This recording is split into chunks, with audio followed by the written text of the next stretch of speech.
أعوذ بالله من الشيطان الرجيم بسم الله الرحمن الرحيم الحمد لله والصلاة والسلام على رسول الله وعلى آله وصحبه ومن والاه أما بعد.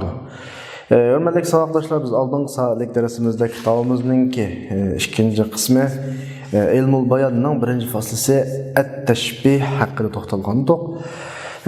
Biz kitabımızın ikinci kısmı İlmul Bayan'ı üçkü bölüşte sözlerininki ifadeleş yollarına qarab üçkü bölgendik. Çünkü sözler özünün ifadesi de ya özü teyinlengen ma'nanın to'liq holatini ifodalaydi yoki uning bir qism holatini ifodalaydi yoki o'zi tayinlangan, o'zi belgilangan ma'nodan sirt bir hukmni ifodalaydi. Buningdagi shu so'z tayinlangan to'liq ma'no vaz'iyya deb ataladi.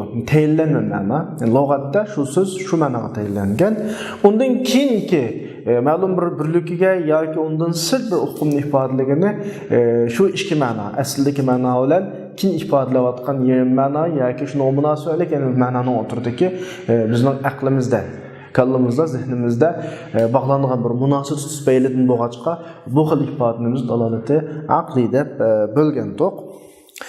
Bularning ismini birincisi söz o'zi tayinlangan to'liq ma'noni ifodalagan dalolat, ad-dalola bil mutabaqa degan bo'lsak, ikkinchisini ad-dalola bil tadammun degan bo'lsak, uchinchisini ad-dalola bil iltizam deb ishga ayirdik. Bizning ilmul bayan del ikinci ve üçüncü xiliste şekillenidi deb bunu o'tirib qo'ydik. Chunki dalalati vaz'iyya söz o'zi tayinlangan ma'noga dalolat qilgan bo'lg'achqa mayli so'zlug'ichi yoki anglag'uchi so'zning ma'nosini bilsa, bu hamma jihatda barobar bo'ladi. Ya'ni so'z o'zi tayinlangan ma'nodan ortiq kamni ifodalamaydi. Bunda anglag'uchi va bilg'uchiga nisbatan hech yangilik bo'lmas. Bilmay qolib qolsa hamma ma'no unga nisbatan maxfiy bo'ladi. Demak, dalalati vaz'iyada ilmul bayan shakllanadi. Chunki biz tunugungi darsda ilmul bayanning ta'rifatini bir ma'noni o'xshamagan yo'llar bilan ifodalash deb ifodalaq emasmi? Tayinlangan ma'no degan bir xil chiqish. Tayinlangan bo'yicha, belgilangan bo'yicha chiqadi, ortiq tuvan chiqmaydi. Endi bir so'z o'zining aslidagi ma'nosining ma'lum bir bo'ligiga ifodalasa yoki shunga munosib ekan ma'noni ifodalasa, aslidagi ma'no bilan keyin ifodalayotgan ma'noni o'tirdagi aloqaning kuchli bo'lishi, ojiz bo'lishi, ro'shan bo'lmasligiga qarab turib qarshi tarafga biz ishlatayotgan so'z uslubining birdigan ta'siri o'xshamaydi. Agar eng yaqin ma'no bilan ro'shan aloqa bilan ifodalasak, bu yerda birdigan ma'no nihoyat kuchli bo'ladi. Unda olmay qolib qolsa, bu yerda birdigan dalolat ifodalaydigan dalolat ojiz bo'ladi. Dal bizningki ifodalash shakllarimizdagi farq, yuqori tuvanlik farq, ro'shan emaslik farq mana mush yerdan chiqadi. Ya'ni ilmul bayon dalolati aqlidan chiqadi. Dalolati bi tadammun, dalolati bil iltizomdan chiqadi. Endi gapimizning xulosasi asosan söz o'zining aslidagi ma'nodan yana bir ma'noga ko'chgan vaqtida andan keyin bu yerda jonlantirish shaklinib majoz, kinoya degan hukmlar mush yerdan chiqadi. Agar shu jumlada aslidagi ma'noni iroda qilmaslikqa dalil bo'lsa, buni kinoyada bir turga ayirdik. Dalil bo'lmay qolib qolsa, aslidagi ma'noni iroda qilmaslikqa dalil bo'lsa, buni majoz deb ayirdik. Ikkilisini tang iroda qilib bo'lsa, aslidagi ma'no bilan kimki ifodalagan ma'nosini tang iroda qilib bo'lsa, buni kinoya deb ayirib, shuning bilan bizning normalda söz o'zining aslidagi ma'noni ko'chmay turib jonliq ifodalash yoki ko'chib turib ifodalash asosida kitobning mazmunini cho'ng uchga bo'lgandik. Birisi at-tashbih, yana birisi al-majoz, yana birisi kinoya.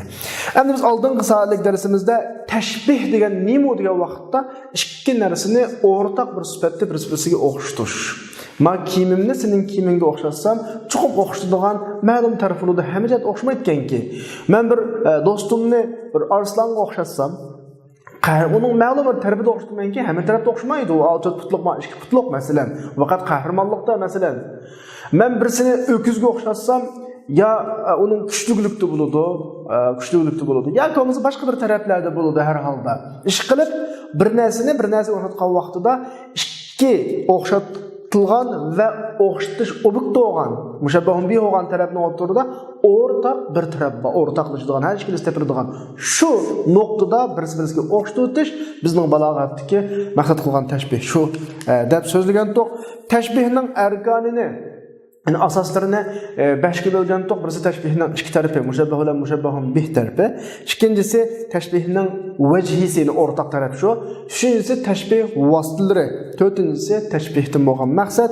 Beşincisi teşbihinin kısımları hakkında. 5'e bölgendik. Aldığın sağlık dersimizde teşbihinin iki tarafı hakkında sözlügen. İki tarafının qaysı noktadan sözlülük dese, yani teşbihinin iki tarafı.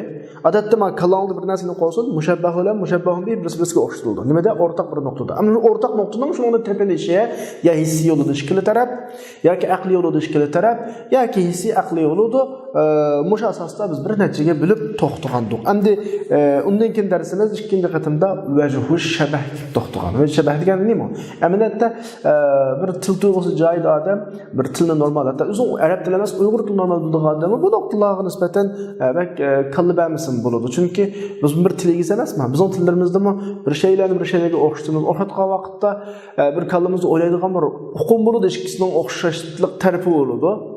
Bu o'xshashlik taraflari yoki amaliy o'xshashlik bo'ladi, yoki zehnimizda shakllantirib olgan bir o'xshashlik bo'ladi, yoki xiyoliy vahmiy o'xshashlik bo'ladi. Ish qilib ikki tarafni bir tarafga bog'liqligi bo'ladiganligi taraflarda bog'lab turib, ikki taraf o'rtoqlashtirib turib jumla ifodalaymiz. Masalan, jannatdagi bog'larda ifodalab qo'ydik, qarаш to'g'ri bo'lmasin. Masalan, har xil adabiyot kitoblarida har xil jonlantirishlar va masalan, shularning hammasida shu uslubni qo'llanuvchining kallasida shakllangan bir o'rtaq taraf bo'ladi. Shuni asos qilib turib, ikki tarafni bir tarafga o'xshatib turib ifodalaydi va bu xil ifodani o'qirmanga, anglag'uchiga yetkazadi. Mana bu jumlalarni ifodalamoqchi bo'lgan maqsadni xilma-xil shaklda, jonliq shaklda ifodalaymiz. Ilmul bayon deganimiz shu. Endi bugun dersimiz bayatında atqandek teşbihinin 5 arkanının ikincisi vecihü şebeh keldik. Kitap qaramanda olsa faniyen, yani ikincisi vecihü şebeh. Bizim lügat ma'nosini tarjima qilsak o'xshashlik tarafi degan bo'ladi. Vejhinin yo'l, taraf degan ma'nosi var emasmi? Odatda normalda yuz degan ma'nosini keladi. Mushabbah va mushabbahun bihning birisi-birisiga o'xshaydigan taraflari, ya'ni o'rtaq nuqta deb tushunsak bo'ladi. Vecihü şebeh deganimiz teşbihinin iki tarafı şununda ortaklaştığı narsa ve şebeh oldu. Yani müşebbehun bihinin. Meyli o emelli ortaklaşsın, tahqiqan degeni. Ya ki tahyili. Yani tahyili qanaqılsın, ortaklaşsın. Tahyili degen ne olsa kiriştirme halet. Yani özümüzden kallımızda xil qilib kiriştirme halet. Seltur bunun misali var. En bu yerdeki mesela deyli Zeydun kel esed desek Zeyd yolvasqa o'xshaydi, mesela şirga o'xshaydi desek qahramonlikda, shujaatda deymiz. Hayvanların içindeki şir degan en şujaatlik, en batır hayvan. Bizning yo'lboshimiz shunda şujaatlik, qahramon baturimiz o'zi, baturlik ikkilisida bor. Bu nuqtada tahqiqiy, yani amaliy biz tushunadigan bir nuqtalar bilan bo'ladi. Buning chechi qog'ida qora ekan yoki chapanning rengi qog'idek rengi desa, ikkisining o'xshashlik tarafi shu qorliq bo'ladi. O qorliq buningdan bor, qog'idan bor. Masalan, bu qardek opaqken desa, qardek desa, ma'ning opaqligi qor bilan o'xshash yani. Endi demakchi uni o'rtaq bir nuqta bor. Bu tahqiqiy bo'ladi. Endi tahyili degan nima desa, bir shayni yana bir shayga biz o'xshash deb tasavvur qilib turib o'xshatish. Amaliyotda ikki narsa xarakteri. Masalan, chapan bilan chapan o'tirdiki qora o'xshash, amaliy o'rtaqlik yo'q. Tamning oqligi bilan qarının aqlıqqa o'xshash amaliy aqliq yo'q. Faqat tasavvuri o'rtaqlik bo'ladi. Buni biz tahyili deymiz. Buning avtorida aytadi, bu yerdagi tahyilidan murod shoirning so'zida kelgan tuandagi uslubga o'xshash shakllar buningdan murod bo'ladi. Va ka'anna an-nujuma bayna dujaha sunanun laha baynahunna ibtida'u desa shoir bugungi zamondagi sunnatlarni besib ketgan bid'atlarni qanaqa qilib tasvirlab turib deydi. Buni yulduzga o'xshatib, xuddi yulduzlar qorong'uligining orasida, osmon qop-qorong'u, yulduzlar paqrab turdi. Endi osmon qarasak, butun atrofni qorong'ulik besiqli. Qorong'ulikning ichidan anda-munda yulduzlar vilildab turdi, shundaymi? Osmonda qorong'ulik qoplab ketgandek, asli yulduz andisanda. Yani qorong'ulikqa nisbatan. Bu ahvolni sunanun laha beynehun nebtida'u degenge o'xshatib turib, sunanun bir sunnatlarki uning o'tirida bid'atning bo'lgan, oshkor bo'lgan, bid'at oshkor bo'lgan desa, bid'at hamma tarafni qanaq bidiglar, qop-qorong'i deb ketganlar, sunnatlar bid'atlarning ichida andu mundu va bu yerda ko'rinib turgan bir nurg'u. Odatdalikqa qarasak, ikkisining bir tasavvurimizga bir o'xshashlik bor. Qanda asmanda kechida amaliy qorong'ulik bor, yulduzda amaliy yo'riqlik bor. Mabama am sunnat bilan bid'at deganni oq qorada tasavvur qilgan narsa emas u. Amaliyatda sunnat oq, bid'at qorada nima bor? Ammo bizning tasavvurimizda sunnat bizni to'g'ri yo'lga boshlaydigan, hidayatga boshlaydigan bo'lg'achqa xuddi bu yup-yuruq yo'lga o'xshaydi, dag'dam yo'lga o'xshaydi. Bid'at bizni zalolatga, ba'zi emas yo'lga, ayg'i yo'lga boshlaydigan bo'lg'achqa bu bir xil qorong'ulikqa o'xshaydi. Bunda bir tasavvurni qilib bizning tasavvur, hatto bizlarga sunnatga qattiq amal qilgan odamning chiroyidan nur paqirab turadi shundami? To'g'ri yo'lni oq yo'l, nurliq yo'l, masalan, bid'at jaholatni qorong'ulik, bid'at jaholatning qorong'uligida deb tasvirlaymiz-ku. Bularning hammasi bizning tasavvurimizda sunnat va sunnatga munosabatli narsalar bir xil oq, nurliq, yo'riq bilan qanaqlangan ifodalangan. Bid'at va bid'atga munosabatli narsalar hammasi qorong'u shaklda tasvirlanadigan bir xil holat bizda bor. Bizda bor. Anao'g'andan keyin bizning tasavvurimizda qorong'ulik va oq shakllandi bid'atlar sunnatda. Osmonni bir og'an qorong'ulikning ichida yo'riqlik chaqmagandek, yulduz chaqmagandek, jamiyatimiz bir og'an bid'atlarning ichida sunnatlar chaqnayotdi deb, mana ikkisini ham o'rtaq nuqtaga keldi tasavvurda. Mana buni biz deymiz, tahyil deymiz. Shunga abtur buni tushuntirib deyotdi. Fa inna wajha shabah fihi. Yuqoridagi she'rdagi vajh shabah oq nurliq narsalarning qop-qorong'u asvad degani qop-qora muzlim qorong'u va qora bilan qorong'uga o'xshamaydi. Qop-qorong'u shay'ining atrofida hosil bo'lishidan qop-qora orasidan yo'riq bir narsalar paydo bo'lgan. Xuddi osmonni qorong'u, yulduzlar paydo bo'lgandek. Jamiyatni butunlay qorong'u tasavvurdagi bid'at besib ketgan. Buning ichidan sunnatlar ancha-muncha qanaq turgan, ko'rinib turgan mundaq holatdan iborat bir vajh shabah bor deydi bu yerda. Mushahiyat. Bu deydi, bu ahvol mushabbahda bor. Yani osmon bilan yulduzda bor. Osmon qorong'u, yulduz yo'q. Ammo mushabbahun bihti yo'q. Nabi sunnat oq, bid'at qorong'uda bor. Illaki ala tariqat tahlil bizning tasavvur yo'limiz. Biz qalbimiz o'ylaymiz, ana shu bir tasavvur qilamiz endi uni. Xiyol qilamiz uni, xiyol yo'li bilan bo'ladi. Bunda xiyol qilishimizning sababi bid'at va jaholat bo'lgan barliq narsalar o'z sohibini zulmatda mangadigan odamga o'xshash qilib qo'yib, yo'lni topolmaydigan bo'ladi. Va bir yomon ish qilib yo'l qilib qilishdan amin bo'lmaydi. Shunda o'g'achqa shubbihatul bid'atu bihaki bid'at qorong'ulikqa o'xshatildi. Endi aksi yo'ldan shu lozim keldi degani, aksi tasavvur qilsak, bid'atning qarshisini tasavvur qilsak, sunnat va ilm bo'lgan barcha narsalar nurga o'xshatilish aning ta'turisida to'g'ri keldi endi. Demak, dinsizlik, kufrlik, jaholat ko'z oldimizda tasavvurimizda qorong'u tasavvur qilingan bo'ldi. Bilim, sunnat, ilm ma'rifatlar nurliq tasavvur qilingan bo'ldi-ya. Bu gap bizda umumlashib, odat o'qimagan normal odamlarimizning kallasini singib ketganlikda bu. Aşu umumlashib, sha'a zalika degan aşu umumlashib, hattoki shunda xiyol qilingan bo'lib qoldiki, ikkinchisi qaysi sunnat oqliq, nurliqlik va narsalarning qatoridan deydigan ongib qoldi bizning kallamizga. Odat deymiz-ku, palonining peshonasi nima? Oq to'g'ri bo'lgan dinni olib keldim demasan. Bu nurliq yo'lda mangamiz, masalan, bu shalliq yo'lda mangamiz degan gaplarimiz bor bizning. Birinchisi uning aksi tasavvur qilib qoldiki, bid'atlar, zalolatlar, ozg'unliklar qorong'u tasavvur qilingan bo'lib qoldi kallamizda. Biz odatda palonining peshonasida kufrning qorong'uligini ko'rdim, masalan. Uning yuragini qor besib ketibdi, shundami? Uning yuragini qor besib ketibdi degandek, qor yurak o'qibdi degandek, qor niyat degandek, hatto niyatni bu qora deb tasvirlaymiz-da biz. Bu bir tasavvur hamda. Shuning bilan qorong'ulikning o'tirisidagi yulduzlarni bid'at o'tirisidagi kimga o'xshatish, sunnatlarga o'xshatish. Shuni qop-qora kiyimdagi nima? Yoshlarning qor chechidagi oq chachqa o'xshash bir holat shakllandi. Yoki yeşillikka qattiq bo'lgan o'simliklarning o'rtasidagi yaltiroq chechakka o'xshatgan o'xsholdiki, atrof ko'k ap-oq chechaklar eshitilib turdi ko'klikning ustida. Bu bir xil manzara ustida yana bir xil manzara. Qop-qorong'i osmonda yo'q yulduz. Atrofni qop-qora chashliq yosh odamning kallasidagi oq nemo chach. Ma yap yeşil o'simliklar ustidagi oq chechak bu amaliy ko'rinish ma'vo. Xiyoliy emas.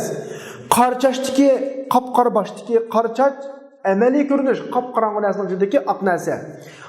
Qop-qora osmondagi oq yulduzmi amaliy, haqiqiy ko'rinish, hay'at.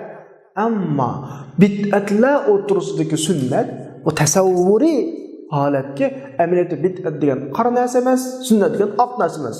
Illoki kallamizda shuni tasavvur qilamiz endi buni. Andaganda ma va shabah nima bo'ladi? Taxili bo'ladi. Demak, cho'g'ini gapning poskalga kelsak, bu jiq gap bo'lib qolsa unutib qolamiz ko'pincha gaplarni. Va shabah degan nima desa, bir narsa bilan o'xshatgan vaqtda ikkisini o'tirda qanday shaklda bo'lsin bir o'xshashlik bilish kerak. Mayli o'xshashlik, amaliy o'xshashlik bo'lsin, amaliy yoki tasavvurdagi o'xshashlik bo'lsin. Nədiki? Təsavvurdaki.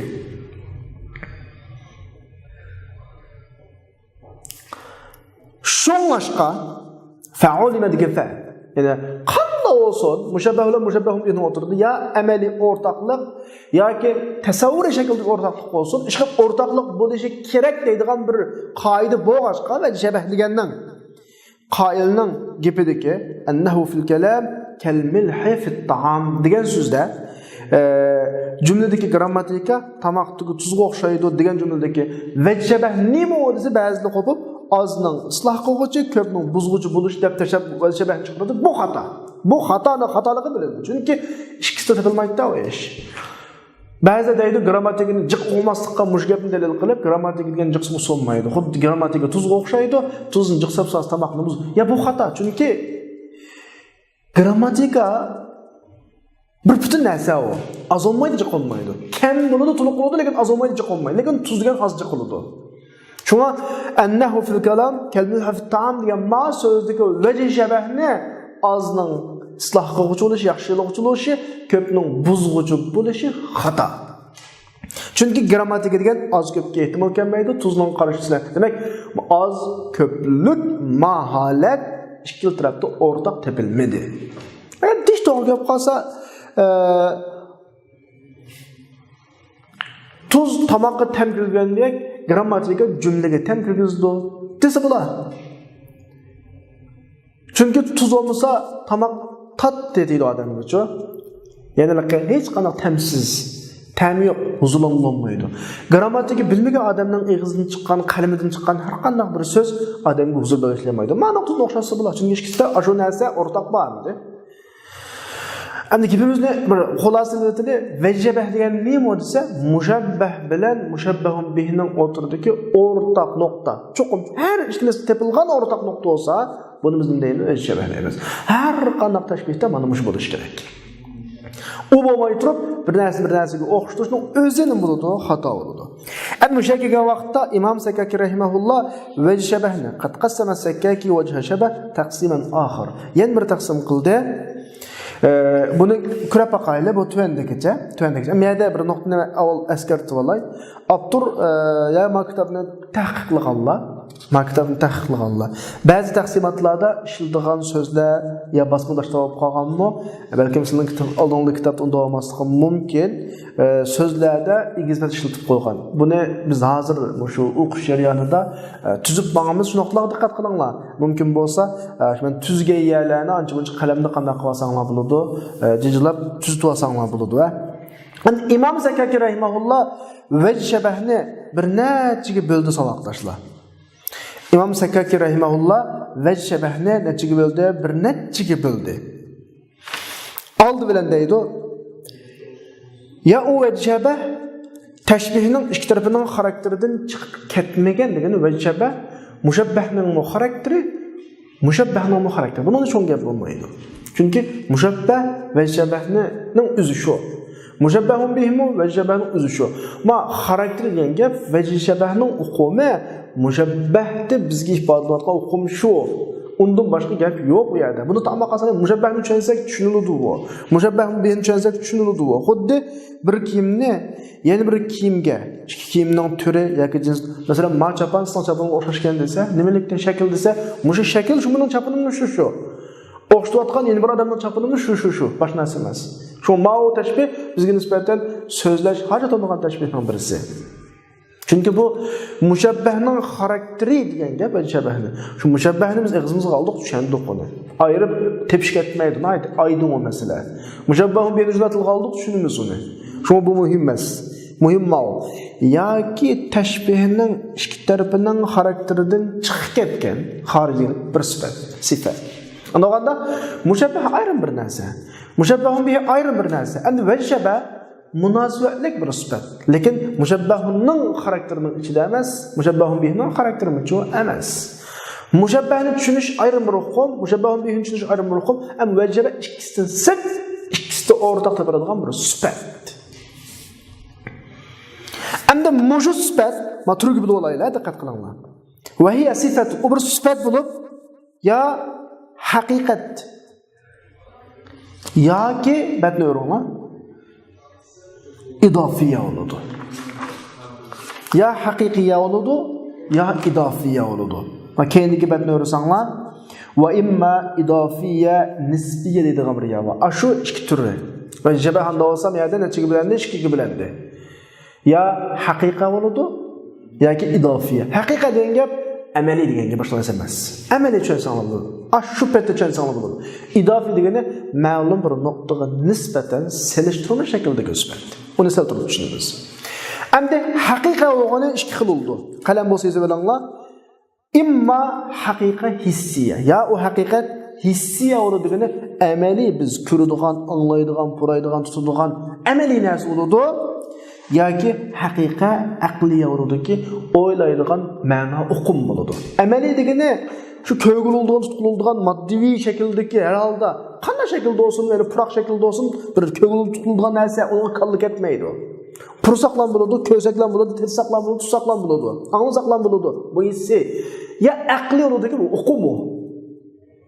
Mayaqra diqqat qiling. Avval vajaba ikkiga bo'linadi. Haqiqa, haqiqiyya va idofiyya. Haqiqiyya va idofiyya. Haqiqiyya o'g'ini ya hissiya yoki nima aqliyya. Hozir men hissiyat degan narsa tashlab qilmoqmayman. Qalam bo'lsa sizlar va hiya sifatun imma haqiqiyya hissiyya. Mabadni o'rgandan keyin va imma sifa haqiqiyya aqliyya deb chiqib bo'ladi. Avval biz yine qayt deb qo'ya. Balkim kitobdagi basma, ba'zi kitoblarda bo'lmasligi mumkin. Vajshabahni Sakakiyning nazarida avval haqiqiyya, idofiyya deb ikkiga bo'lib oldik. Haqiqiyyani o'zini hissiya va aqliya deb ikkiga bo'ldik. Masalan, mening oldimdagi kitobda haqiqiyyadan keyin hissiya yo'q, lekin qalamni yozib olishinglar kerak. Endi hissiya deganda men qaysi kuni darsda tushunadigan kitobdan chiqdi bizning darsimizda 5 xil a'zo bilan bilinadigan narsa hissiya bo'ladi. Birisi tutquldigan narsa, ang'ildigan narsa, ko'g'ildigan narsa, purg'ildigan narsa, tetig'ildigan narsa hissiya bo'ladi. Ya'ni hissiya degani shu. Vajaba shunday hukm bo'ladi. Masalan, bu haqiqiyya, hissiya ikkala tarafda aslo bu narsa, tigidan bu narsa, yana bir narsaga qiyos qilish orqali emas degani bunda selishtirma shaklida emas. Masalan, hissi jismiy kayfiyatga o'xshash. Masalan, shu ko'z bilan bilinadigan ranglardan iborat bularning hammasi yuqorqi haqiqiyya hissiya bo'ladi. Masalan, mangzini qizilga o'xshatsa, bir odamning mangzini qizillik shu odamning mangzidan bo'ladi, guldan bo'ladi. Amaliy ko'z bilan ko'riladi. Yuzni kunga o'xshatsa, masalan kunga o'xshatsa, bu bir hissiy narsa. Masalan, odat biz Uyg'ur tilida arablar kunduzga o'xshaydi, bir odamning chiroyini oqirib ketganini. Masalan, ba'zi bir xush xabar yoki bir biz xo'shaladigan ba'zi ishlar bo'lib qolsa, chiroyi nurini kutib deymiz ya, chiroyingiz kulib turib degan oftobdek eshib bitibsiz deydigan gap bor ya. Chiroyini nimaga o'xshaydi? Oftobga. Bizning Uyg'ur tilida arablar nahar kunduzga o'xshaydi. Kunduzning yo'riqligini ko'z bilan ko'riladigan narsa, chiroyning yo'qligini ko'z bilan ko'riladigan narsa. Va shakllarga o'xshash. Şekillenmiş şuhi hissi, hakikiye, hissiye ve şebehlerinin katarıdır. Mesela bir şeyini, yumulak olan bir şeyini yumulaklıkta top koşutkan koşar. Ya top teklendi değil mi? Mesela. Ya ki yeni bir tarafta halka koşutkan koşar. Mesela bir narsa yumulak olib ketgan bo'lsa, topda ko'p ketdi ham manasiz. Yana bir narsa bilan yumulak olib ketsa, yana bir nuqtada o yumulak halqa o'xshab qolding deydigan gap ba'da. Yoki miqdorlarga o'xshash. Masalan,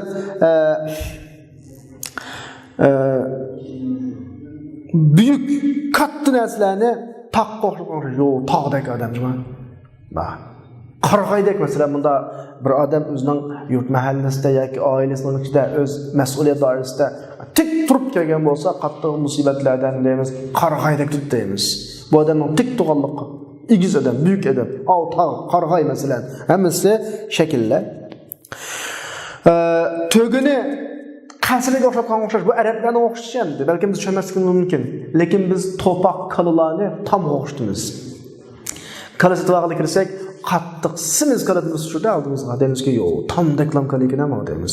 Hech kim qana o'xshaydi masalan. Lekin bir qalamizdagi o'xshashadi. Bu yana avvalning bir topdek bir simiz holati bor, tüptüz. Onun so'nliklarini ko'rinmagan, tammi tüptüz. Mushayat o'xshatimizda ikkilisi ko'zga ko'rinadigan narsalar. Yoki harakatlarga masalan tüptüz ketgan odamni tuz o'qqa o'xshashi. O'qdek ma'noda biz tiz odamni o'qqa o'xshatamiz masalan. Tiz ma'nosi o'qdek ma'noda deymiz. İkincisi hareket meselesi, bu közlen kurulduğun narsalar. Yani şunun münasebetlik her xil his tuyg'ular bunda, hislar bunda amaliy ko'riladigan narsalarning hammasi haqiqiy, hissiya bo'ladi. Masalan, bir odamning go'zallik, satlik, masalan, kulka, yig'lash, undan boshqa hamma narsa. Bularning hammasi basar bilan ko'riladigan narsalar bu bir. Yoki quloq bilan bilgili bo'ladigan ovozlardan iborat haqiqiy hissiya bo'ladi. Masalan, kuchlik ovoz, ojiz ovoz, buning ovozi nimaga o'xshaydi ekan? Mismislikda falan o'xshaydi ekan. Masalan, degandek, voy, undan deymizmi, eshakdek yuqori ovozi vaqama deb qo'yamiz masalan-chi. Yoki vallati bayna degani o'tir hol masalan ülük ovozli chaqmoqqa masalan birisi gap qilsalam, nay jaranglarga qilsa, yo, ash guldirmami soqqandeklam. Gap qildiq odamga ham o deydigan bir gaplarimiz bor bizningki. Ma shaklda. Yoki tetim narsalarimizdagi tetish bilan bilinadigan bir narsalar bor. Tetim bilan. Bularning hammasi haqiqiy, hissiya va shabahning qatoridan. Masalan, ba'zi mislik mevcularni hasal shiga. Bular bizning Uyg'ur tilida ko'pincha narsalar qanga o'xshatadi. Qandak debchi, shikadek deb qo'ydi. Va arablar ko'pincha hasalga o'xshatadi. Hasalga o'xshatadi. Bu hammasi vajhabahning qaysi qismi haqiqiy hissiy qismi, ya'ni biz tildan tatbiq. Yoki puroqlardan purab bilgili bo'ladigan vajhabahlar bor.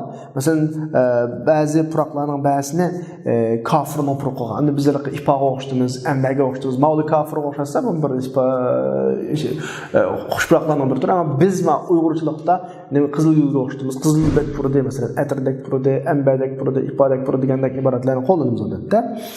Yoki tutush orqali bilinadigan qiziq, sovuq, ho'l, nam, yiriklik, yumshoqlik, qattiqlik, yengillik, eg'irlik va shunga munosabatli narsa. Masalan, tashdek eg'irgina deymiz bir narsani. Tashdek eg'irgina shundami? Yo, tutsam sapla shu tam tutqandek oldum ya degandek mana shu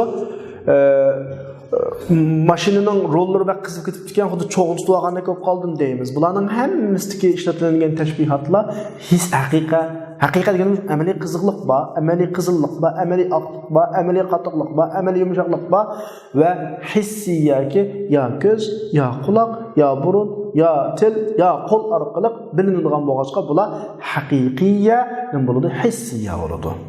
Biz avval shabahni haqiqiya, idofiya deb bilgan. Haqiqiya amaliy, idofiya selishtirma nisbiy shaklda. Endi haqiqiya o'g'ini ya hissiya, aqliya o'g'an hozir qadar nimani so'zildik? Hissiyani so'zildik.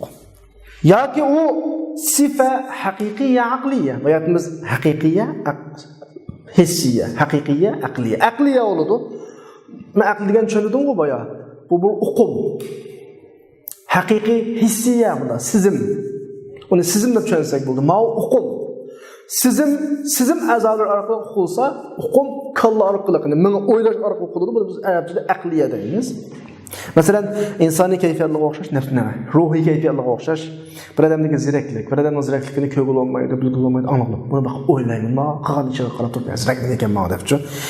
Bilim, g'adab, masalan, hilm, muloyimlik va boshqa tabiatlar, masalan, sexiylik, boturlik, hammasi bilinadigan, o'ylanadigan narsalar, mahil hukmlar va shabahu qasa bu shabahni haqiqiyya, aqliyya deymiz. Masalan, ya ama bizning ma'g'ina Hatemdek lamkinizse bir Hatemde dağınlık bir sıhhi adam var Araplarning tarixida. Sıhhilikda dağınlık hem de o'zining hatta hayotini mi ba'disa bir o'zadigan har xil afsonalar va bu adam haqida. Madem degan İmam Azamdek adamgina deb qo'yamiz bilimliklikda masalan. Madem palani o'xshashgan deymiz, helimlikda masalan. Bu hammasi aqliy hukmlar, lekin haqiqiy, uning amaliy bor, buning amaliy yo'q. Bor, o'zgarishli qo'lsimi. Biz boshqa qayta aylasak, Sakakining taqsimotida biz vajshabahni haqiqiyya idofiy, haqiqiyya amaliy bor. İdofiy degani selishtirma. Unda amaliy gap o'zbata emas, balki selish nisbiy shaklda bo'ladi. Ya idofiyya nisbiyya bo'ladi. Masalan, hijobni pardani yo'q qilganga o'xshash, hujjatni quyoshga o'xshatishda. Masalan, men paketga keldim. Mening bu paketim odatda arablar o'xshasa, biz oyga o'xshatamiz. Yoki kunga o'xshatamiz-ku. Kundek iniq gap bu. Iniq masala bu. Kömdüng ma delilini, mana delilim mana aydek delilim var yoki kundek delilim var desa, kun shunda chiqsa hammaga yurib ketgandek. Shunda ama adat biz normalda men bir töhmetlik qaldım deyil, hammasini qarlab ketdi. O'zimni aqlashga delil topolmay tursam, tuyuqsiz meni aqlaydigan delilim bir chiqib qolsa, shapida aqlanib ketdim. Men tashladim deyman. Yo'q, bir kun chiqqandek oldum ya men. Shunama, bir kun chiqqandek oldum deymiz endi. Bu yerdagi mendagi maholatni kun chiqishga o'xshatdim, quyosh chiqishga o'xshatdim. Quyosh chiqmasda hamma narsa qorong'u, hech narsa iliq ko'rilmadi. Ammo pok delillar topilgandan keyin mendan hamma narsa ko'tarilib ketdi. Aqlandim, xuddi quyosh chiqib, hamma qorong'uliklar ko'tarilgandek. Demak, ma'qumlar quyosh hujjatni quyoshga o'xshatgandiki perde, yögülüp qağayanın yo'qolishi, yögülüşning yo'qolishi desa, yögülüşning yo'qolishi nima? İzaratul hijab degani perdening yo'qotilishi. Bu amaliy ish emas bu. Amaliy ish faqat nisbiy selishtirma shaklda. Ma hujjat kelib burun qo'qargan vaqtda masala oydinlashdi. Quyosh chiqib burun qo'qargan vaqtda qorong'ulik ochildi degandek bunda bir o'qim nisbiy o'qim bo'ladi, dedi İmam Sakaki rahimahulloh. İmam Sakaki vajshabahni bo'lishda bir nechta taqsimotga qana qildi, bo'ldi. Ondan keyin summa degan, ondan keyin bu yerda uchinchi bir taqsimot bor degan vajshabahni yana bir bo'ldi. Qaranglar. Vajshabah qaytayli. Abdur vajshabahni ikkiga bo'ldi. Tahqiqiy, taxili. Buni misol keltirdik. Sakaki rahimahulloh vajshabahni nechiga bo'ldi? Avval ikkiga haqiqiyya, idofiyya, haqiqiyya ikkiga bo'ldiki, hissiyya, aqliyya. Endi yana bir taqsimot o'tirg'i chiqdi. Yana bir taqsimot o'tirg'i chiqdi. Taqsimot bu ana qayta bilamiz endi vajshabahni. Endi yana bayatning gapim shu, mayadimi bir qism iboratlar igizpas yezilib qolgan ahvol bor. Men sizlarga hozirdan uzlam shuni deb o'tay. Masalan, kitobni boshlashdan hozir mazmun kirishdan oldin men sizga olib bilib beray. Va hozirgi taqsimotda vajshabah ikkiga bo'linadi. Vajshabah nechiga bo'linadi? Ikkiga. Birisi vahid, yana birisi mutaaddid, tin murakkab. Vahid yoki nima mutaaddid. Yoki murakkab. Shibuhayt deb qo'ydi buni odatda. Vahid shibuhayt. Vahid yoki murakkab. Ikkiga bo'linadi. Mana shu taqsimotning gapi. Vajshabah vahid vajshabah bir. Adat vajshabah degan nima edi? Mushabbah bilan mushabbah bilan o'rtaq nuqtasi edi. O'rtaq nuqtasi ya bir. Yoki murakkabga bir nechta hukmdan shakllangan vajshabah. Bir nechta hay'at. Machapanni simsapini o'xshaydi ekan desam, o'tirdik vajshabah nima? Vahid, qarliqda. Voy, sapla oxunda o'tadingiz ya siz degan bo'lsam birini chaqchaqib tushunasizlar. Uni o'ltirgan holati, tamoq yeyotgan holati, o'ltirgan qopqan masalan. Yoki bo'lmasa palonidek bir ish qildingiz ya desam, ash ish qilayotgan masalan birisi piqirsa, tugmanni tashtaklab piqirdingiz ya siz dedim. Ya toptak piqirdingiz ya dedim masalan. Bu yerdeki toplum piqrash bir necha holda piqirgan bir ko'rinishi bor. Ma'no piqirgan ko'rinish. Ma bir vahid emas endi. Bu xil murakkab bo'ladi. Vayshabah ya vahid ya murakkab bo'ladi. Oldi biladi. Hozir kitob qarasang bo'ldi. Andikin vahid ne? Ve murakkabni ikkilisini ikkiga bilamiz. Vahidi hissi aqli, vahidi hissi, vahidi aqli, murakkabi hissi, murakkabi aqlidir. Hissi sizim, aqli nima? Uqum. Hissi degani sizim narsa, aqli uqum narsa. Qayt kelayli saboqdoshlar. Yani yeni bir tur var. Vayshabah jami qanchaga bo'linadi? 3 hisobda. Bayaq 2 dedimmi? Birisi qo'shildi. Diqqat. Hozir qilmish taqsimotda. Ya vahid, ya murakkab, ya mutaaddid. Men bayaq murakkabni tushundirdim. Tugman tek cho'gilab ketdingiz ya, toptak cho'gilab ketdingiz degan bir xil hay'at. Ma'vo murakkab bo'ldi. Buning ismi murakkab. Endi bir xil holatdan bir nechasi bo'lsa, ana birisidan birkin hay'at emas, bir xil bir necha holat bo'lib qolsa, buni mutaaddid deymiz. Unda olganda vayshabah necha bo'lsa, vaqtda 3 ga. 3 taqsimotda, men 3 taqsimotda vayshabah 3 kvadrat. Men qilonlikni qo'yib ketdim. Men elishdiga yo'q qo'yib qolgan men birdan kilovatni. Gapni xulosalab o'tay. Vayshabah 3 taqsimotda ya vahid, ya murakkab yoki mutaaddid bo'ladi. Endi vahid ikkiga bo'linadi. Vahid hissi, vahid aqli. Murakkab ikkiga bo'linadi. Murakkab hissi, murakkab aqli. Mutaaddid 3 ga bo'linadi. Men ayrimlar qilib qo'yishimizning sababi men 3 ga bo'linadi. Mutaaddid hissi, mutaaddid aqli, mutaaddid muxtalif. Shunda olganda umumiy vayshabah hozir o'sha taqsimotda nechaga bordi? 7 ga bordi. Biz faqat hozirgi darsimiz tuguguncha o'sha misolni ko'ramiz biz. Mencha har birisini o'qib ancha tushunadi. Vahid degan bir nuqta, bir taraf. Makim akimga o'xshatgan qarliqda, hissi, shundaymi? Ilm nurga o'xshaydi, yo'l boshlashda, aqli. Vahid ma'vo. Murakkab deganimiz men bayatım tugman teshtak cho'gilib ketdi ya, toptak piqrab ketdi ya deyman. Piqirgan ko'rinish murakkab. Maysalda bo'lsin. Mutaaddid degan chu desa, masalan, machaban achapan o'xshatgan qarliqda degan vahid chiqqan, vahidning bir nechasi bo'lsa mutaaddid bo'ladi. Unda olganda vayshabah vahid, murakkab, mutaaddid uchga bo'linganmi? Vahid hissi, vahid aqli. Mutaaddid murakkab hissi, murakkab aqli. Mutaaddid hissi, mutaaddid aqli, mutaaddid muxtalif deb jami 7 turga bo'linadi. Vahid ile murakkab 2dan, mutaaddid nechdan 3dan. Biz kitob qaraymiz hozir. Mush 7 taqsimotni bilib olsanglar, vayshabah tuguguncha elishmaysizlar. Yoki u vahid bo'ladi. Yoki vahid bo'ladi vayshabah, ya vahidning o'rnida bo'ladiligini, uning mutaaddidning murakkab bo'lganligini. Qalam bo'lsa, astiga putlaymanda sizib, astiga murakkab deb lam qo'ysangiz, bir qizlandi. Ya vahid ya murakkab bo'ladi. İmma vahid ve imma murakkab. Gap sal uzrab ketgan.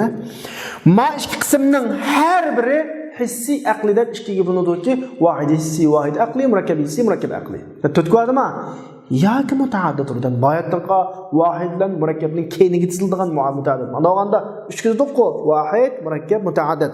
Bu mutaaddid o'g'ini hissi bo'lib, aqli bo'lib, muxtalif bo'lganligi ma 3. A ikkisi 2dan 4, ma 3 jamiyatcha 7. Çanalama, andas birden kelimiz hazır aldığın qarşıkit qo'yilgan yerlar, qarşıkit qo'yilgan yerlar hammasi 7 qism bo'ladi. Shu vayshabah tugab bo'lguncha 1 2 3 4 5 6 necha 7 o'rin bor. Kelayli birinchisidan kelayli. Birinchisi qaysi bo'lgan? Vahidisima. Abdur lekin bir iboratni basmachida xato yozib qo'ydimi? Va tashbihul hissi deb boshladi. Asli val vahidul hissi.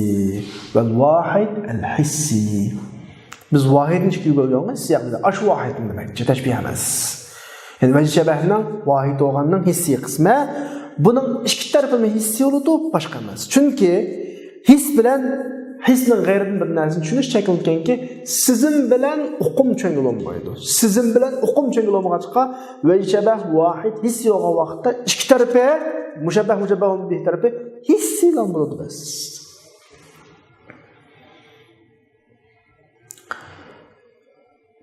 والتشبيه العقلي ده طب يعمل هو الواحد العقلي والشبهның واحد قسمı عقلي قسمı hem de amraq degeni والشبه عقلي olub qalsa واحد عقلي olub qalsa müşabbehun bi hissi olsun buludu عقلي olsun buludu hissi عقلي hissi olub muxtalif bolsun üçün bulaverdi.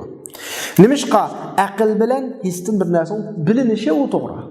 Aql bilan yani uqum bilan hisni bilgili oldu, lekin his bilan uqumni bilgili olmaydi. Şunlaşqa Veşşebeh akli bilen teşbih qilish am deyilishning sababi shu. Agar deyilib qolsa huwa mushtarak fi fa huwa kulli wal hiss laysa bi kulli. Fa in qil huwa mushtarak fihi fa huwa kulli wal hiss laysa bi kulli.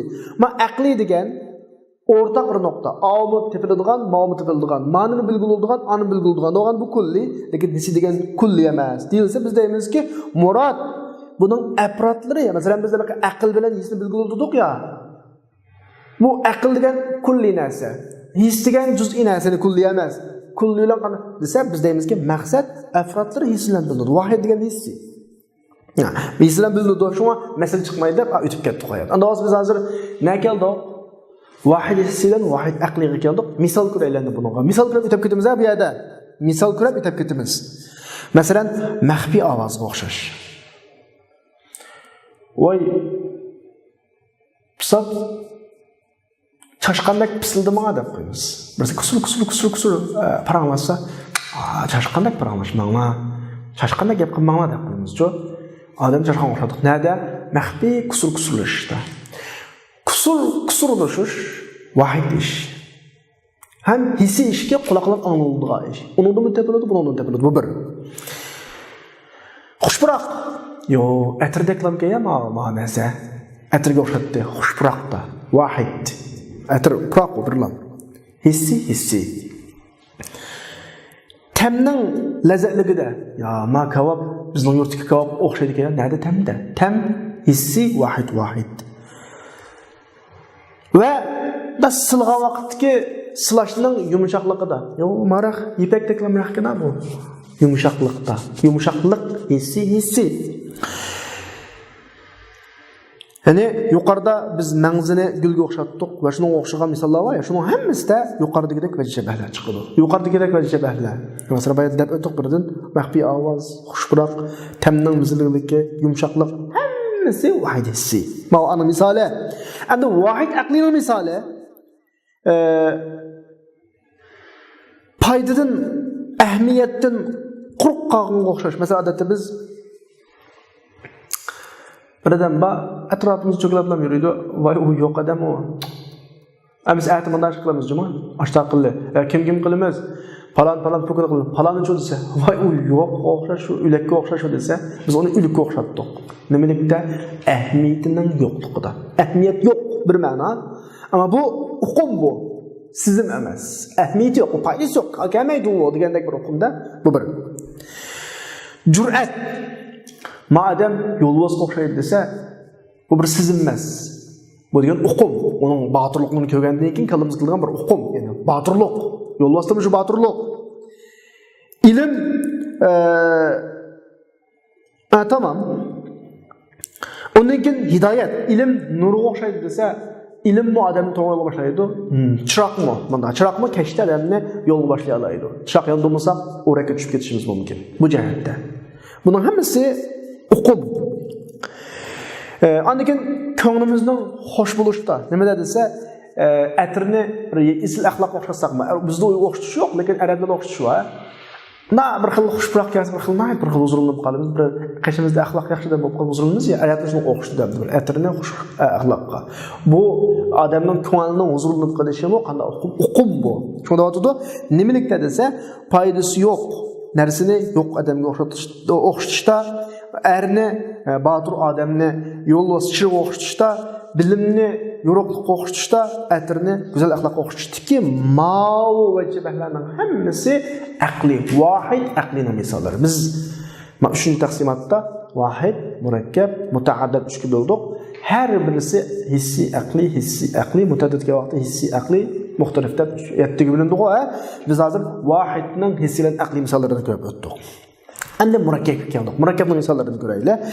Murakkab hissi deganimizda fima tarafahu mufradan. Bunun iki tarafı ma oturusku vecebe murakkab. Murakkab degan hay'at degan gap emas, bir xil ko'rinish endi bu. Ko'rinish. Ko'rinish olgandan keyin buning mushabbahun bir tarafimi ya balkim taq bo'lishi mumkin. Yolg'iz mushabbahun bo'lishi mumkin. Yoki bir ko'rinish bo'lishi mumkin. Murakkab hissiy bo'lgan vecebe ikki tarafı mufrad bo'lganda degan ikki tarafı yolg'iz bo'lgan mushabbahun bihta. Xuddi Abi Qays ibn Asladning she'risiga kelgandek, vaqat laha fi subh thuraya kama tara ka'unqud mullahiyatin hayna nawara desa, tang vaqtida cho'lpon yulduz oshkor bo'ldi. Cho'lpon yulduz qattiq nurli aqrab turgan, jilinib turgan yulduz emasmi? Xuddi nur tushgan vaqtdagi munoqining setiga o'xshash deydi. Endi o'zimlik baqib kirib baqqan odam quyosh tik ko'tarilgan vaqtida, yanto tik ko'tarilgan vaqtida o'zimdan chiqib turgan bir nur bor. Jilinib turgan nur. Cho'lpon yulduzmi shunga o'xshaydi endi. Av yulduz ma o'zimning sepi. İkisi vahid, mufrad, ikki mushabbah. Ammo o'tirdiki vejbah qaysi? Vejbah nima desa, yumaloq. Shunami? Kichik narsalarning to'plangan bir holatninki jilvilinib turgan holati vejbah. Yolg'iz bir narsa, murakkab. Shu o'tirmada o'tdi. Bu yerdagi vejbah yumaloq, oq suratlarninki, ya'ni miqdori shakli kichik, sig'orul maqodirning shakli kichik suratlarninki ko'rinishda, fil mar'at ya'ni ko'rinishda maxsus miqdorga maxsus kayfiyat bilan maxsus miqdorga nima qilsa, maxsus miqdor, maxsus kayfiyat degani jilinib turgan bir xil holat, kichik yumaloq uzumlar, hammasi bir xil jilinib turgan holat va shabah. Qayt kelayli. Bu yerdagi shabah yumaloq, oq shakli kichik ko'rinishda maxsus kayfiyatdagi, maxsus holatdagi suratlarning maxsus miqdorga qanaqa qilishi, juplanishidan. Ya'ni buni opturmu tasvirlab bo'ladi, birga qilibdi-ku. Ya'ni masalan, qo'l orqali ishorat qilib bersam, mana bir sapoqninki kun nur tushib jilvilinib turgan kichik munoqilarninki sangilab turgan holati. Cho'lpon yulduzlarning paqrab turgan bir necha yulduz bir yangi kelib, jimir qilib odatda bizning kichik bolalarning she'rlarida jimirlarda yulduzlar gap bor, o'sha jimir qilgan bir xil holat, bir xil ko'rinishga o'xshatadi yana. Bu yerdagi bir xil o'tirdi kalamiz hozir bo'lgan bir xil hay'at, holat, hatta holat bo'ladi. Bu murakkab hissining ikki tarafi mufrad bo'lgan misol. Uzum, yulduz. Ma ko'rinishlarning hammasi ko'z bilan ko'riladigan ko'rinishlar. Bu bir. Murakkab hissininki ikki tarafi murakkab bo'lganligidan ikki tarafni mushabbah hay'at, mushabbahun bihi hay'at va shabah hay'at. Lekin hissi. Masalan, Bashar ibn Burdning tuandagi she'risida bir xil ahvolat tasvirlanadi. Ka'anna musaran naqa fawqa ru'usina wa asyafana laylan tahawa kawakibuhu.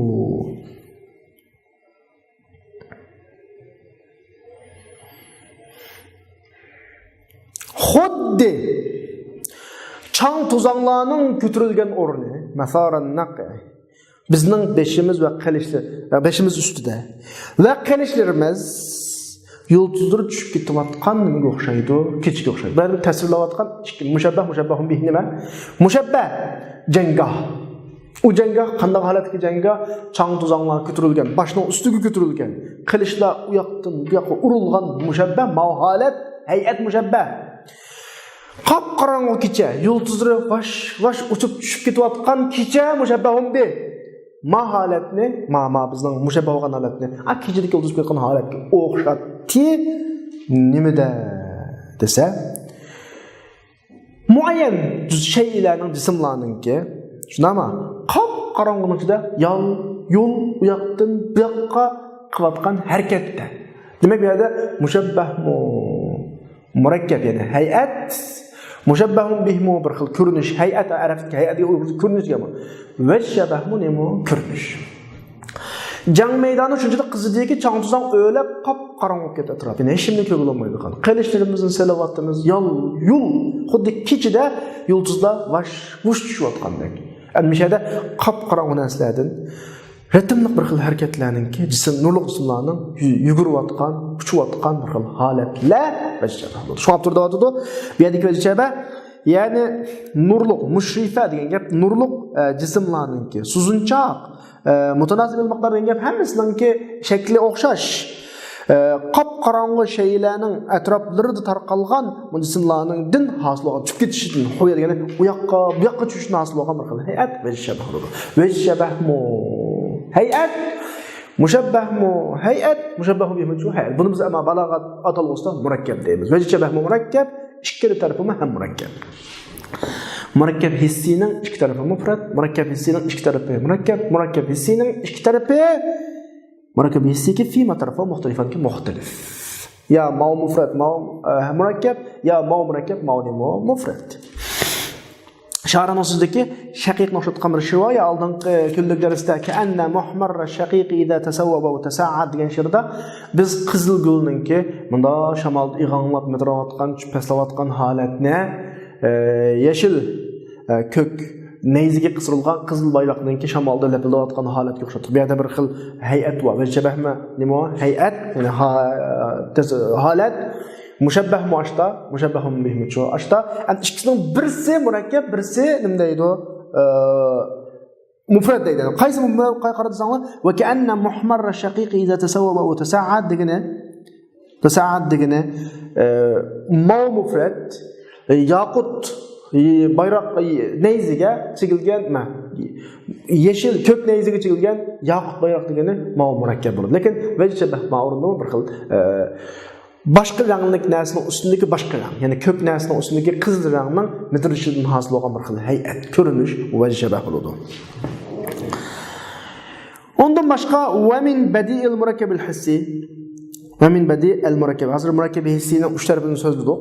Murakkab hissining ikki tarafi mufrad, ikki tarafi murakkab, bir tarafi mufrad, bir tarafi nima murakkab, bir tarafi mufrad, bir tarafi nima murakkab. Yani şu murakkab hissining badi'larining qatoridan birisi harakat tushadigan hay'atlarni kelgani. Harakat tushadigan, harakat shuni ustiga tushadigan hay'atlarni kelgan murakkab hissi bu eng tong qolsilidir. Mana harakatli bo'lib qolsa Endi bir şeyde teşbihtiki maqsadlik harakat deydi. Teşbihtiki hay'at dedik. Buni Uyg'ur tilida bayatdan sizlarga darslar jarayonida bir xil ko'rinish deb tashaqquf qildim. Ko'rinish deganimiz nima desanglar, yolg'iz bir narsaning ko'rinishi, ma kitob ko'rinishi emas. Ama bir adamninki bunda midravotgan mesela usloyib qolgan bir ko'rinish bo'ladi. Mengib kelayotgan bo'lsa bir ko'rinish bo'ladi. Oltib qolgan bo'lsa bir ko'rinish bo'ladi. Oltib qolgan holati, tamoq yeyotgan bir ko'rinish demak, harakatlik holat ko'rinish bo'ladi. Abdur mushun tushuntirib Təşbihdiki məqsəd olan həyat iki türlük bo'ladi. Birisi harakatdan boshqa jismning sifatlari bilan qo'shiladi. Harakatdan boshqa rang, qizil, masalan, rangga o'xshash, rangga o'xshash. Masalan, Ibn Mu'tazilinki va shamsu kal mar'ati fi kafil ashal lamma ra'aytuha badat fawqa al-jabal.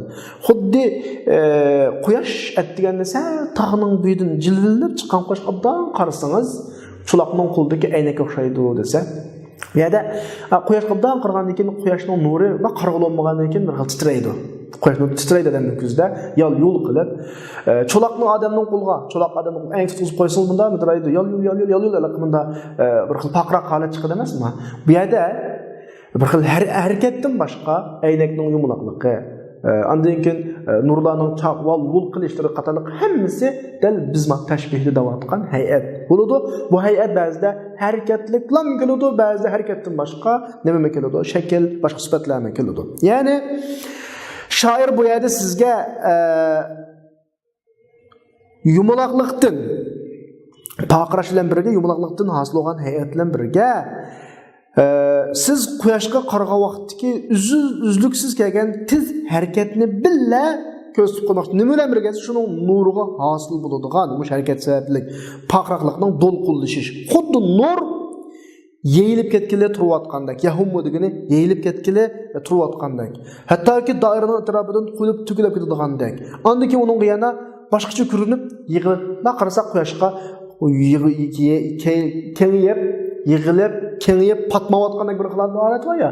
Mushu holat shoirning maqsadi shu. Ya'ni bu yerda vajshabahdan bir xil harakatdan boshqa yumaloqlik, buning uchun chiqayotgan, titrayotgan nurning harakati, bu nur kengayib, yig'ilib, o'ta shunda qarasak, yo'l ko'zimizga ko'rdi ya, mushtaq hay'at maqsad deydi.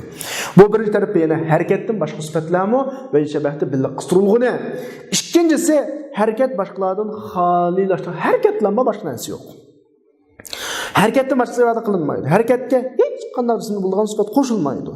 Onda oğanda bu yerdə çoxum köp hareketning cisimga aralishishi bo'lishi kerak, o'xshamagan taraflarga. Xuddi uning ba'zisi o'ngga, ba'zisi solga, ba'zisi ustiga, ba'zisi astiga, xuddi tugmanning va o'qning hareketida tarkib yo'qligini u vajibah bo'lmaydi.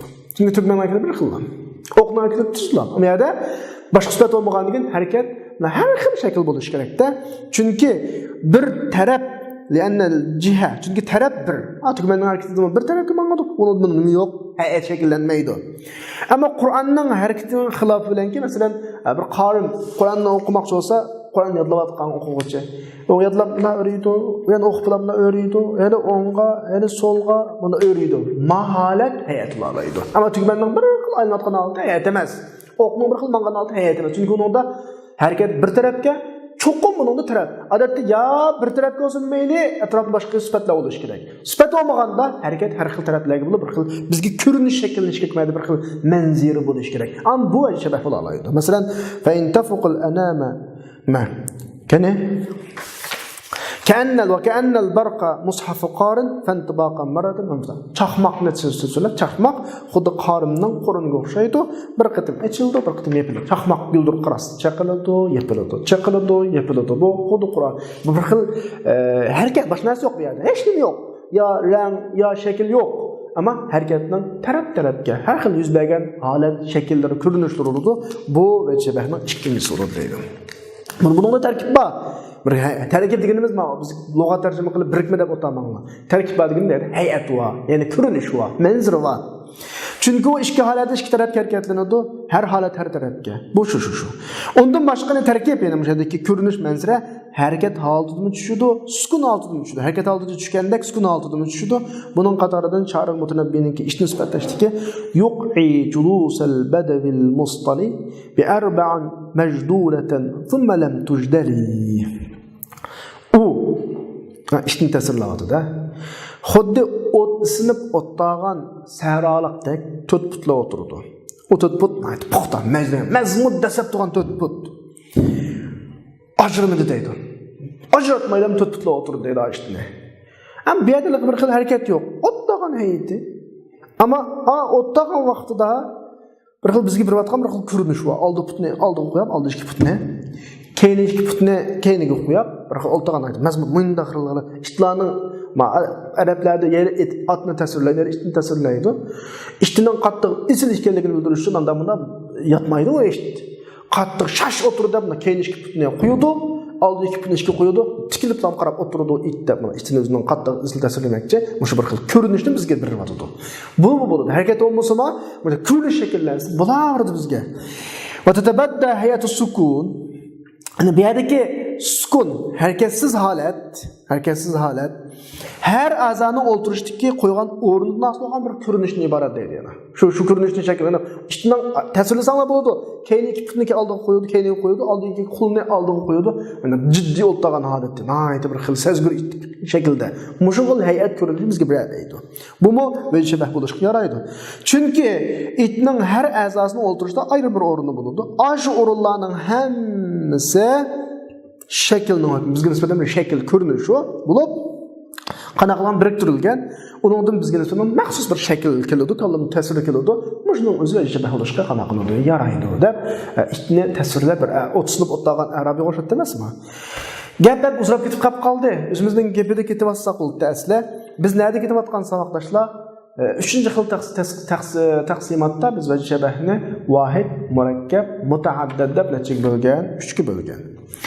Vahidning hissiy aqlini so'zlab o'tdik, murakkabning hissisini so'zlab bo'ldik, aqliga endi keldik. Doğru aqli, tashbihul aql deb yozib turmaydi. Bu yana shu o'zgartirishlik o'rin. Ya'ni al-murakkab al-aqli deb yozilgan. Murakkab aqli deganimiz deb vajibahninki 4-inchisi. Murakkab nima? Aqli. Askarda yana unutmanglar, murakkab deganda ko'rinish deb tushunsangiz bo'ladi. Aqli deganimiz uqum ko'rinish, anda sizin emas, ko'zdan ko'riladigan ko'rinish emas. Uqumni tushuniladigan ko'rinish. Andalaqi ko'rib his qiladigan emas. Uqum, kallamizda biladigan, o'ylab biladigan ko'rinish. Va jabah dal shunday ko'rinishlar. Masalan, eng manfaatlik eng mükemmel bo'lgan narsa bilan manfaatlanishdan mahrum qolganga o'xshash, shuning hamrohligidagi jafoni ko'tarib turib. Masalan, Qur'onda bunda bir kelganlik: "Masalul ladzina hummilut tawrat thumma lam yahmiluha kamasalil himar yahmil asfara." Tavrat artilgan. Tavrat yüklengen üstüge. Tavrat amanet koyulgan kişiler. Andaki onu ada qilmagan odamlar. Masalulladina hummilu Allah tarafından üstüge Tavrat atılgan, şunu yetkizlep, sumelam yahmil. Onu kütagil olmagan degeni ada qilmaganlar kitap kütege işe o'xshaydi. Nimelikda? Bizde en muhim narsa turib manfaatlanmaslikda. Bu bir közlen ko'rib bilgildigan holat emas. Bir eshakni tasvirlab baqib, o'ylab baqsak, eshakning ustiga kitob atib qo'ysak, eshak o kitobning ichidagi narsadan bexabar, hech nimasidan xabari yo'q. Demak, kitobning ichidagi bir alifga chaqliq narsa eshakning kallasiga kirmaydi. Yahudlar ana shunday kishilar. Deb, o'zida shuncha manfaatlik narsa to'sib foydalanmagan bir xil nimba murakkab, ya'ni ko'rinish va, lekin bu ko'rinish ko'zdan ko'riladigan ko'rinish emas, o'ylab ham biladigan, o'ylab tushunadigan ko'rinish. Ya'ni faqat ru'ya min al-himar, eshakdan maxsus bir fe'l bo'rida alohida ko'z tutildi. O o'simi ko'tirish. Ko'tirilgan narsani maxsus bir narsa bo'lib keldi. O o'simi ilm qochilar olmuş kitoblar. Himar eshak shu kitoblar ichidagi narsadan nodon bilimsiz mushabbahning ahvoli ayni shu. Demak, bir xil uqumma, sizilmas. Ba'zida ododiy tashbihdan keyin maqsad ba'zidan elingan bir ish o'xshaydi deb o'ylanib qoladigan ishlar mumkin edi. Shuning bilan xatolik mush ishni ko'pinchisidan tortishning vojib bo'lganligi uchun, mush ishni ko'pinchisidan tortish vojib bo'lganligi uchun xatolik yuz berdi. Masalan, shoirning so'zini tushunaylik buni. Kama abraqat qawman aytashan gamamatun falamma ra'awha aqsha'at wa tajallati degan she'rda. Kama abraqat qawman aytashan gamamatun. Usab ketgan bir kishilarga bir yulduz bulutdan birisi chaqmoq chaqdi. Onu şunda kürvedi, o bulut tarqab ketdi. Aqsha'at va tajallati degani qanaq ketganmisa tarqab ketdi deyapti. Bu nimaga o'xshaydi desa, bir ish putay deb qilib, endi putkili tudi. Mash endi buludu deb taz umidga to'lgan vaqtida vashda qanaq ketgan, yo'qolib ketgan bir xil holat. Mushurunda bir xil xatolik yuz berish ehtimoli bor deyapti. Mashirda yuqoridagi gap tugudi juma. Murakkab aqlining gapi qanaqa qilib tugudi. Mana Abdurrahmon bizga eslatib qo'yatqani, ba'zida odat tashbihdan keyin degani mushabbahun bih tarafda bir ishlar yuz beradi. Bir ishlar degani bir ahvollar bo'ladi. Biz vajibahni shuning ichidagi hammasini emas, ba'zini olamiz deb o'ylanib qoladi. Yuzannu annal maqsud vajibah maqsad. Vajibah ma'lum bir tarafdan elinde o'ylanib qoladi, xatolik yuz beradi. Nimishqa? Chunki vajibahni hammasini yoki ko'proq elish var. Vajibah hammasini elish kerakdi. Ahvol bu doimlik ahvol emas. Davomli yuz beradigan. Mushlar yuz berish ehtimoli. Amayat Abdurrahmon akamizmi bu shu tushunguchilarningki qillisqi munosabatlik masala bu. Abdurrahmon tushuntirib oxirida fa innahu rubbama balkim Beytning avvalgi beyti mustaqil tashbih deb o'ylanib qilishi mumkin. Ma'lum bir qavmga, xusus qavmga chaqmoq yoqqan degini. Ikkinchisi ehtiyoj deb o'ylanib qilishi mumkin. Chunki bu yerdagi mushabbah vajibah, ana amr degani vajibahning ko'chi.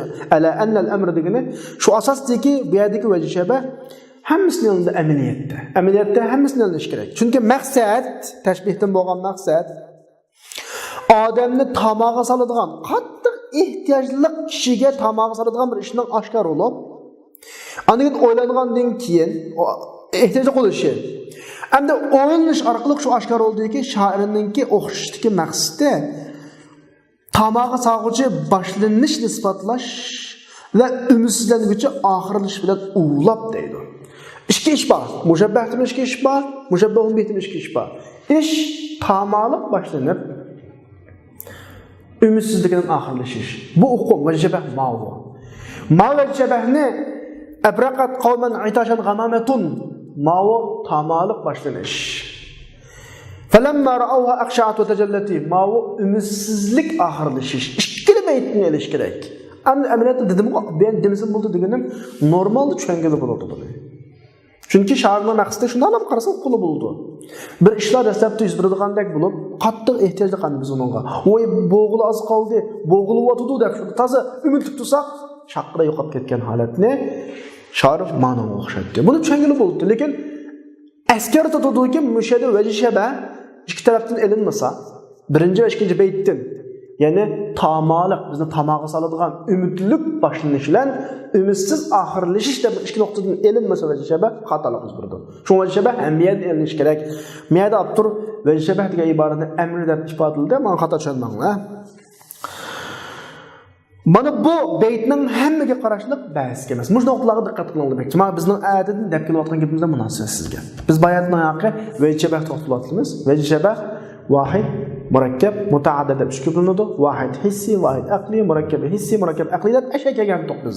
Yana murakkab hissiga, murakkab aqli tugagan. Avtor magapni qistirib qo'yiblar bizga askartib Ve cevap ba'zi vaqtda hammadan elinadi. Agar yerdan olib qolsanglar yoki mayadan olib qolsanglar xatoni sizlar hammadan olmasanglar to'liq chiqmaydi deb askartib qo'ymoqchi. Darsning oxiriga kelib qo'ysa bek obdan tushunib, o'rtaga gap qo'yib, xuddi oldiga munosib gapdek bizga tushuntirib qo'ydi. Ba'zida tushunmay qolib qolishi mumkin. Shu magapni olay deyishning sababi shu. Endi o'zimizning gapga kelaylik. Nima qoldi? Vahid hissi tugudi, vahid aqli tugudi, murakkab hissi, murakkab aqli tugudimi? Qaysidan keldik? Mutaaddidga keldik. Mutaaddid qanchaga bo'linadi? 3 ga. Mutaaddid hissi, mutaaddid aqli, mutaaddid muxtalif. Mutaaddid hissining misoli, madaniy tashbihni qo'shib qo'yapti, vajishaba deyish kerak. Vajishaba mutaaddid hissining misoli rang, tam, puroqqa o'xshash bir mevani bir mevaga o'xshatishdi. Masalan, meva ism qo'yadigan bir meva bor-da, mana yangi modelga kelsak, bir chayliq mevadan birini qana qildik, uchratdik. Qarasak, olma o'xshaydigan bu deb shuni olib baqdik. Rangi olma o'xshaydi ekan, ha. Pursak olma tan. Yeb baqsa olma puroq. Yeb baqsa olma tan. Demak, bu mevani olma o'xshatdik. Nalarda? Hem rangda, hem puroqda, hem tamda. Mushu tashbihda necha narsa maqsad qilinib 3 narsa. Mutaaddid. Mutaaddid birlashib manzili shakllansa, ko'rinish shakllansa, murakkab bo'ladi bayatdan qadar. Ko'rinish shakllanmay, xuddi vahid vajishabahga o'xshash, vahid. 3 don vajishabah, 2 don vajishabah, 4 don vajishabah bunda ayrim vajishabahlar bo'lib qolsa, bir vaqtda buni biz vajishabah mutaaddid deymiz. Ya'ni mevani olma o'xshatib bizning vatandagi. Qarasak, rangi o'xshaydi ekan, ta'mi o'xshaydi ekan, puroq o'xshaydi ekan. 3 tarafda o'xshaydi. Buningdagi vajishabah mutaaddid bo'ladi. Ham hissi. Mutaaddid aqlining misoli tiz qarash, qattiq ehtiyot qo'xshash va jimoni maxfiy qilganga o'xshash bir qushni qog'iga o'xshashdi. Biriga kelsak, bir yangi qushni birini ko'rdik. U qog'ideklar qush ekan deymiz. Qaysi yerlarda qog'iga o'xshash qattiq ittiqrar, ko'zi ittik. Haydatun nazar, shundami? Qattiq ehtiyot qiladi bu qo'lni. Shunda sunib qo'g'ishlar qachdi. Andan erkaklar tishning changlashqanini ko'gil olmaydi. Shu nuqtada o'xshagan bo'lsa, bu qush qog'i. Bu aniq hissi emas bu. Da qarab aql orqali yomon zirakka yomadi. Bunda uning harakatlarini qo'g'il oldi, ehtiyot qilganini, odamni jiddiy qarg'anini o'ylab baqish orqali shu aqli bo'ldi.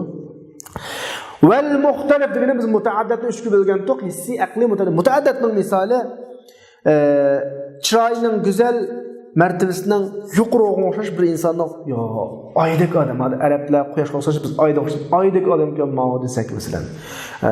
Normalda chiroyining go'zalligi ham axloqining yaxshiligi desak, chiroyining go'zalligi hissi bo'lsa, axloqining yaxshiligi bu aqliy ish bo'ladi. Aqli, hissi, mutaaddid, ya'ni ikki vajishabah mutaaddid, bir aqli, bir hissi.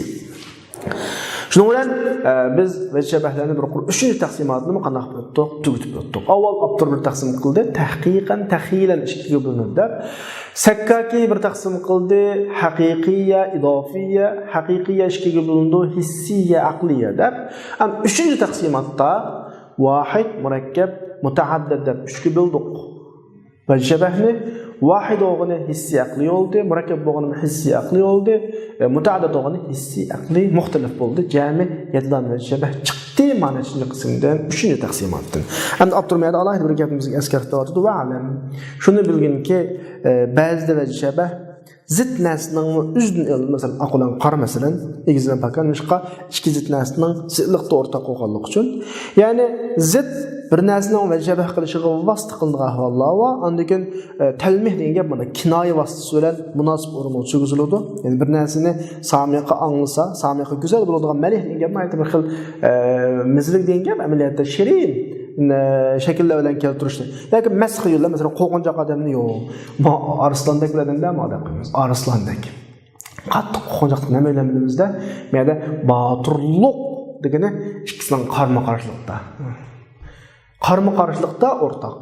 Ya'ni ma toza qo'rqinchoq, ma degan bir nima qahramon, botur. Ta'tir o'qishliq ahvollarmi? Bexil odamga xotim deb qo'yamiz va shabah nima qarama-qarshilikda. Ma'no o'qdim.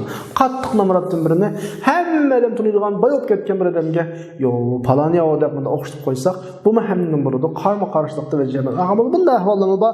Buni ham qanaqaligini bilib qo'yinglar. Shuning bilan bugungi darsimiz mushada oxirlashdi. Qolgan darslarimizni inshaalloh kelasi soatda davomlashtiramiz.